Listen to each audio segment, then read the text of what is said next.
নমস্কার, welcome back to my channel recipe heart. আমি শ্বেতা। আজকে আমি আবার তোমাদের সামনে চলে এসেছি। আজকে আমি একটা পিঠার রেসিপি তোমাদের সামনে নিয়ে আসতে চলেছি, যার নাম হলো দুধ পুলি।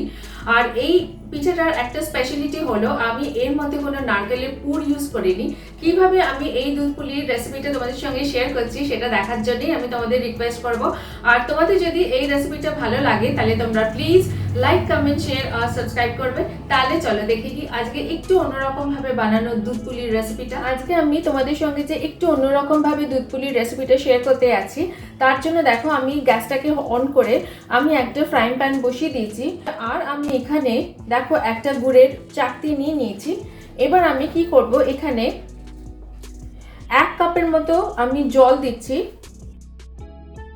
জলটা দিয়ে গ্যাসের ফ্লেমটাকে আমি হাই করে দিচ্ছি।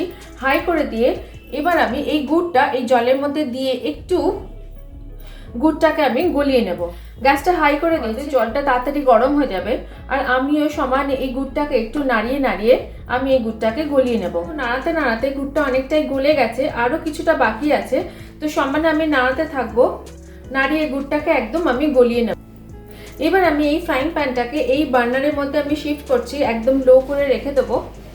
কারণ গুড়টাকে আস্তে আস্তে গলতে দেওয়ার জন্য আমি এই ফ্রাইং প্যানটাকে এই বার্নারে শিফট করলাম। আর শিফট করার পর আমি এখানে একটা বড় কড়াই বসিয়ে দিচ্ছি। এবার আমি এই কড়াইটার মধ্যে 1 কাপ আন্দাজ জল দিচ্ছি। জলের মধ্যে আমি 1/4 টিস্পুনের মতো একটু নুন মিশিয়ে দিচ্ছি। মিশিয়ে দিয়ে জলটাকে একটু ফোটার জন্য আমি টাইম দেব। দেখো এখানে আমার গুড়টাও কিন্তু একদম গলে গেছে।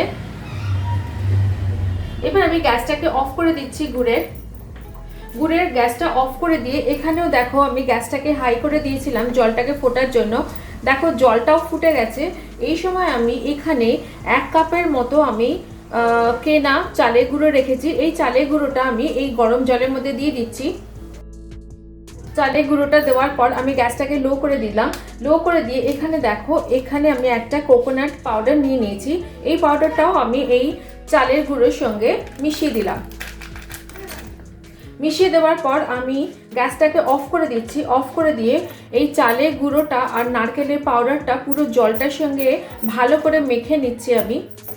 দেখো ভালো করে গরম থাকা অবস্থায় কিন্তু আমি এটাকে ভালো করে একটু মেখে নিচ্ছি। মোটামুটি যখন আমি পুরো চালের গুঁড়ো আর নারকেলের পাউডারটা গরম জলের সঙ্গে মোটামুটি একটু মেখে নিয়েছি, এই সময় আমি পুরো জিনিসটাকে একটা প্লেটের মধ্যে শিফট করে নিচ্ছি। গরম থাকতে থাকতেই কিন্তু এটা পুরো জিনিসটাকে একটু মাখতে হবে ভালো করে।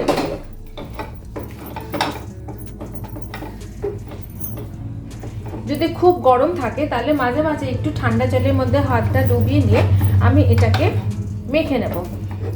কারণ গরম থাকা অবস্থায় যদি না মাখা যায় তাহলে কিন্তু পরে শক্ত হয়ে যাবে, তখন আর কিন্তু মাখা যাবে না। দেখো পুরো জিনিসটাকে আমি খুব ভালো করে মেখে নিয়েছি। এবার আমি এর মধ্যে থেকে লেচি কেটে ছোট ছোট বলের মতো শেপ করব।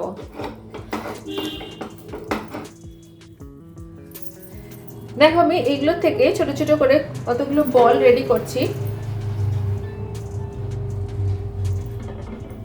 গরম থাকতে থাকতেই কিন্তু বলগুলো রেডি করতে হবে। বলের সাইজ এবার তোমরা ঠিক করবে, ছোট করবে না বড় করবে। আমি মিডিয়াম একটা সাইজ রেডি করছি। দেখো আমার বল ছিল রেডি হয়ে গেছে। এবার আমি এই বলসগুলোকে একটা ভেজা কাপড় দিয়ে কভার করে দিলাম, যাতে এই চালের গুঁড়োর যে বলসগুলো রেডি করলাম সেগুলো যাতে শুকিয়ে না যায় বা শক্ত হয়ে না যায়। এবার আমি পুলিগুলো রেডি করছি। দেখো এবার পুরের জন্য আমি নারকেলের স্টাফিং তো ইউজ করবো না, সেটা আমি আগেই বলেছি। সেই জন্য আমি এখানে দেখো গুড়ের তৈরি করা একদম নরম কতগুলো দোকান থেকে কেনা ফ্রেশ সন্দেশ নিয়ে নিয়েছি। এই সন্দেশগুলো আমি এবার এই বাটির মধ্যে নিয়ে নিচ্ছি। বাটির মধ্যে নিয়ে আমি এগুলোকে পুরো ম্যাশ করে দিচ্ছি। ম্যাশ করে আমি এই গুড়ের সন্দেশগুলোকেই স্টাফিং হিসেবে ইউজ করে আমি পিঠেগুলো রেডি করছি। দেখো আমি এবার পিঠেগুলো রেডি করব, তার জন্য দেখো এখানে গুড়ের সন্দেশের স্টাফিং রেডি করে ফেলেছি। এখানে আমি একটু চালের গুঁড়ো নিয়েছি, যদি আমার পিঠেগুলো বানাতে একটু হাত স্লিপারি হয়ে যায় তখন আমি চালের গুঁড়োটা হাতে লাগিয়ে নেব। আর আমি একটু ঠান্ডা জলও রেখেছি যাতে আমার স্টাফিংটা ভরতে একটু সুবিধা হয়। আর এখানে আমার লেচিগুলো রেডি করাই আছে। এবার আমি একটা লেচি নিচ্ছি,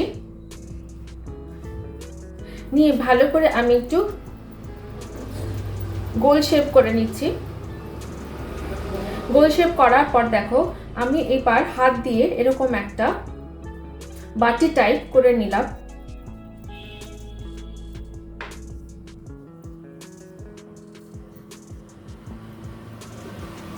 বাটি শেপ করে নেবার পর আমি এখান থেকে একটু সন্দেশের স্টাফিং নিয়ে এর মধ্যে দিচ্ছি, দিয়ে আমি মুখটা বন্ধ করে দিচ্ছি।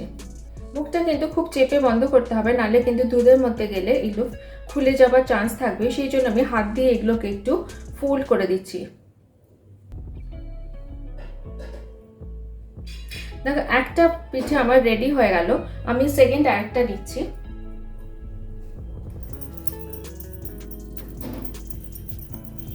আবার আমি একটু হাত দিয়ে একটা গোল শেপ করে নিলাম, করে নিয়ে আমি একটু চেপে চেপে একটা বাটি বানাবো, বাটি শেপ করব। বাটি শেপ করার পর আমি এখানে স্টাফিং দেব। স্টাফিংটা দিয়ে আমি মুখটা জোড়া লাগিয়ে দেব।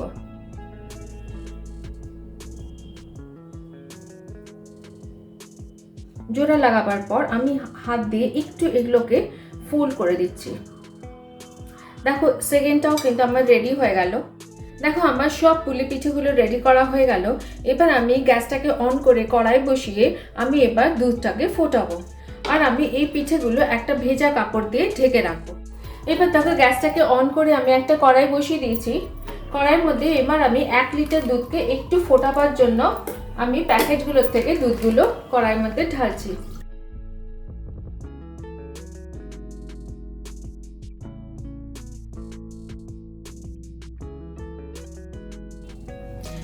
এবার আমি এই দুধটাকে একটু ফুটিয়ে একটু ঘন করে নেব। তার জন্য সমানে কিন্তু আমি এই দুধটাকে নাড়িয়ে যাব যাতে তলায় না লেগে যায়। গ্যাসটাকে কিন্তু আমি হাই করে রেখেছি। হাই ফ্লেমে দুধটাকে নাড়াতে নাড়াতে দেখো দুধটা অনেকটাই শুকিয়ে এসছে। আর একটু ড্রাই আমি দুধটাকে করব, তার জন্য আর 2-3 মিনিট আমি হাই ফ্লেমে দুধটাকে নাড়াবো। এই সময় আমি কি করব, এখানে আমি যে মাখা সন্দেশে পুরটা দিয়ে আমি পিঠেগুলো রেডি করেছিলাম, সেই সন্দেশটা একটুখানি রয়ে গেছে। এই সন্দেশটা আমি এই দুধের মধ্যে দিয়ে দিচ্ছি। দিয়ে আমি আবার দুধটাকে একটু নাড়িয়ে নেব। নাড়িয়ে আবার আমি একটু দুধটাকে অল্প একটু শুকিয়ে নেব। দেখো 2-3 মিনিট দুধটাকে নাড়াতে নাড়াতে দুধটা অনেকটাই শুকিয়ে গেছে। আর কিন্তু দুধটাকে আমি শোকাবো না। এই সময় আমি কি করব, কিছুটা দুধ আমি এখানে তুলে রাখছি।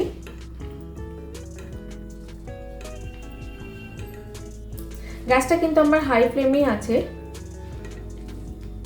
এখানে তুলে রাখার পর এবার আমি গ্যাসটাকে অফ করে, দেখো দুধটা কিন্তু অনেকটাই ঠান্ডা হয়ে গেছে। এই সময় আমি এখানে 2 টেবিল স্পুনের মতো চিনি রেখেছি, এই চিনিটা আমি এর মধ্যে দিয়ে দিচ্ছি।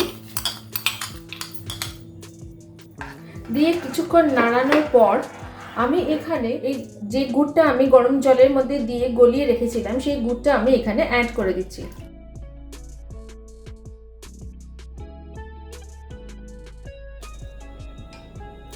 এবার ভালো করে নাড়িয়ে নিয়ে এবার আমি গ্যাসটাকে অন করে দেবো। গ্যাসটাকে অন করে দিয়ে আমি হাই ফ্লেমে এবার আমি দুধটাকে সমানে নাড়াতে থাকবো যতক্ষণ না একটা বয়েল আসে। এই গুড়টা পরে দেওয়ার কারণ হচ্ছে যাতে দুধটা না কাটে, সেই জন্য আমি দুধের মধ্যে গুড়টা না দিয়ে আমি গরম জলের মধ্যে গুড়টাকে গলিয়ে রেখেছিলাম। তারপরে সেই গুড়ের জলটা ঠান্ডা হওয়ার পরেই কিন্তু আমি এই দুধের মধ্যে দিলাম। অনেক সময় কি হয়, যত ভালো কোয়ালিটির গুড় হোক না কেন দুধের মধ্যে দিলে কিন্তু দুধটা কেটে যায়। তো সেই জন্য এই ট্রিকটা যদি তোমরা ইউজ করো তাহলে দেখবে দুধটা কাটবে না। দেখো সমানে নাড়াতে নাড়াতে যখন দুধটা ফুটতে শুরু করে দিয়েছে, এবার আমি পিঠেগুলো এর মধ্যে দিয়ে দেবো। গ্যাসটাকে আমি লো করে দিচ্ছি। লো করে আস্তে করে পিঠেগুলো আমি এর মধ্যে দিয়ে দিচ্ছি।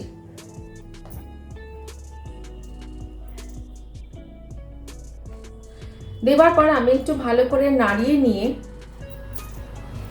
এটাকে অন্তত 2-3 মিনিটের জন্য একদম লো ফ্লেমে কভার করে রেখে দেবো, যাতে পিঠেগুলো একটু সেদ্ধ হয়ে যায়।